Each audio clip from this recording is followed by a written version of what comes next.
Please subscribe, like and share this content. It means a lot to us. Thank you in advance. Cornell Law School. U.C.C. Article 8. Investment Securities. Part 1. Short title and general matters. Paragraph 107. Whether endorsement, instruction, or entitlement order is effective. A. Appropriate person means 1. With respect to an endorsement, the person specified by a security certificate or by an effective special endorsement to be entitled to the security. 2. With respect to an instruction, the registered owner of an uncertificated security. 3. With respect to an entitlement order, the entitlement holder. 4. If the person designated in paragraph 1, 2, or 3 is deceased, the designated person's successor taking under other law or the designated person's personal representative acting for the estate of the decedent. Or 5. If the person designated in paragraph 1, 2, or 3 lacks capacity, the designated person's guardian, conservator, or other similar representative who has power under other law to transfer the security or financial asset. B. An endorsement, instruction, or entitlement order is effective if 1. It is made by the appropriate person. 2. It is made by a person who has power under the law of agency to transfer the security or financial asset on behalf of the appropriate person, including, in the case of an instruction or entitlement order, a person who has control under Section 8106, C2, or D2, or 3. The appropriate person has ratified it or is otherwise precluded from asserting its ineffectiveness. C. An endorsement, instruction, or entitlement order made by a representative is effective even if 1. The representative has failed to comply with a controlling instrument or with the law of the state having jurisdiction of the representative relationship, including any law requiring the representative to obtain court approval of the transaction, or 2. The representative's action in making the endorsement, instruction, or entitlement order or using the proceeds of the transaction is otherwise a breach of duty. D. If a security is registered in the name of or specially endorsed to a person described as a representative, or if a securities account is maintained in the name of a person described as a representative, an endorsement, instruction, or entitlement order made by the person is effective even though the person is no longer serving in the described capacity. E. Effectiveness of an endorsement, instruction, or entitlement order is determined as of the date the endorsement, instruction, or entitlement order is made, and an endorsement, instruction, or entitlement order does not become ineffective by reason of any later change of circumstances. Paragraph 108. Warranties and direct holding. A person who transfers a certificated security to a purchaser for value warrants to the purchaser, and an endorser, if the transfer is by endorsement, warrants to any subsequent purchaser that 1. The certificate is genuine and has not been materially altered. 2. The transferor or endorser does not know of any fact that might impair the validity of the security. 3. There is no adverse claim to the security. 4. The transfer does not violate any restriction on transfer. 5. If the transfer is by endorsement, the endorsement is made by an appropriate person, or if the endorsement is by an agent, the agent has actual authority to act on behalf of the appropriate person. And 6. The transfer is otherwise effective and rightful. B. A person who originates an instruction for registration of transfer of an uncertificated security to a purchaser for value warrants to the purchaser that 1. The instruction is made by an appropriate person, or if the instruction is by an agent, the agent has actual authority to act on behalf of the appropriate person. 2. The security is valid. 3. There is no adverse claim to the security. And 4. At the time the instruction is presented to the issuer, the purchaser will be entitled to the registration of transfer. 2. The transfer will be registered by the issuer free from all liens, security interests, restrictions, and claims other than those specified in the instruction. 3. The transfer will not violate any restriction on transfer. And IV. The requested transfer will otherwise be effective and rightful. C. A person who transfers an uncertificated security to a purchaser for value and does not originate an instruction in connection with the transfer warrants that 1. The uncertificated security is valid. 2. There is no adverse claim to the security. 3. The transfer does not violate any restriction on transfer. And 4. The transfer is otherwise effective and rightful.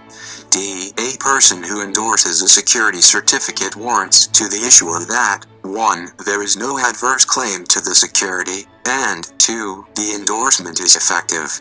E. A person who originates an instruction for registration of transfer of an uncertificated security warrants to the issuer that 1. The instruction is effective, and 2. At the time the instruction is presented to the issuer, the purchaser will be entitled to the registration of transfer.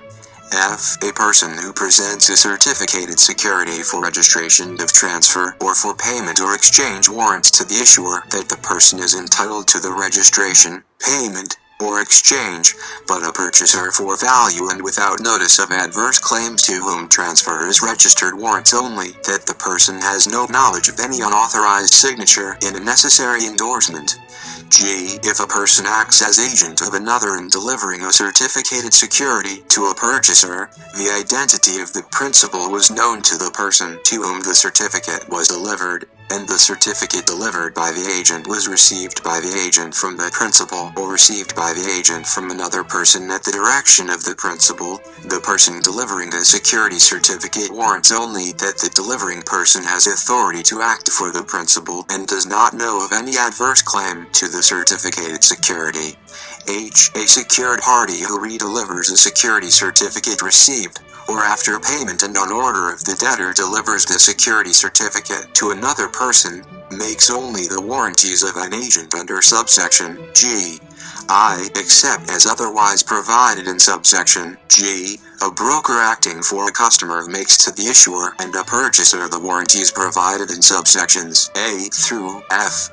A broker that delivers a security certificate to its customer, or causes its customer to be registered as the owner of an uncertificated security, makes to the customer the warranties provided in subsection A or B, and has the rights and privileges of a purchaser under this section. The warranties of and in favor of the broker acting as an agent are in addition to applicable warranties given by and in favor of the customer. Paragraph 109. Warranties in indirect holding. A person who originates an entitlement order to a securities intermediary warrants to the securities intermediary that 1. The entitlement order is made by an appropriate person, or if the entitlement order is by an agent, the agent has actual authority to act on behalf of the appropriate person, and 2. There is no adverse claim to the security entitlement. B. A person who delivers a security certificate to a securities intermediary for credit to a securities account or originates an instruction with respect to an uncertificated security directing that the uncertificated security be credited to a securities account makes to the securities intermediary the warranties specified in section 108A or B. C. If a securities intermediary delivers a security certificate to its entitlement holder or causes its entitlement holder to be registered as the owner of an uncertificated security, the securities intermediary makes to the entitlement holder the warranties specified in section 108A or B. Paragraph 110. Applicability. Choice of law.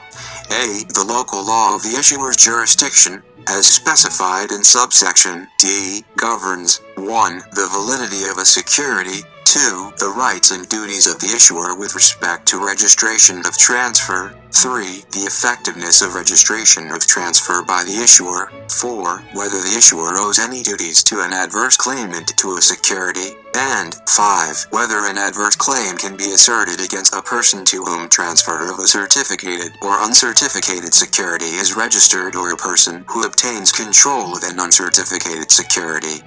B. The local law of the securities intermediary's jurisdiction, as specified in subsection E, governs 1. Action of a security entitlement from the securities intermediary, 2. The rights and duties of the securities intermediary and entitlement holder arising out of a security entitlement, 3. Whether the securities intermediary owes any duties to an adverse claimant to a security entitlement. And 4. Whether an adverse claim can be asserted against a person who acquires a security entitlement from the securities intermediary or a person who purchases a security entitlement or interest therein from an entitlement holder. C. The local law of the jurisdiction in which a security certificate is located at the time of delivery governs whether an adverse claim can be asserted against a person to whom the security certificate is delivered. D. Issuer's jurisdiction means the jurisdiction under which the issuer of the security is organized or, if permitted by the law of that jurisdiction, the law of another jurisdiction specified by the issuer. An issuer organized under the law of this state may specify the law of another jurisdiction as the law governing the matters specified in subsection A 2 through 5. E. The following rules determine a securities intermediary's jurisdiction for purposes of this section. 1. If an agreement between the securities intermediary and its entitlement holder governing the securities account expressly provides that a particular jurisdiction is the securities intermediary's jurisdiction for purposes of this part, this article, or this act, that jurisdiction is the securities intermediary's jurisdiction. 2. If paragraph 1 does not apply and an agreement between the securities intermediary and its entitlement holder expressly provides that the agreement is governed by the law of a particular jurisdiction, that jurisdiction is the securities intermediary's jurisdiction. 3. If neither paragraph I nor paragraph 2 applies and an agreement between the securities intermediary and its entitlement holder governing the securities account expressly provides that the securities account is maintained at an office in a particular jurisdiction, that jurisdiction is the securities intermediary's jurisdiction. 4. If none of the preceding paragraphs applies, the securities intermediary's jurisdiction is the jurisdiction in which the office identified in an account statement as the office serving the entitlement holder's account is located. 5. If none of the preceding paragraphs applies, the securities intermediary's jurisdiction is the jurisdiction in which the chief executive office of the securities intermediary is located. F. A securities intermediary's jurisdiction is not determined by the physical location of certificates representing financial assets, or by the jurisdiction in which is organized the issuer of the financial asset with respect to which an entitlement holder has a security entitlement, or by the location of facilities for data processing or other record keeping concerning the account.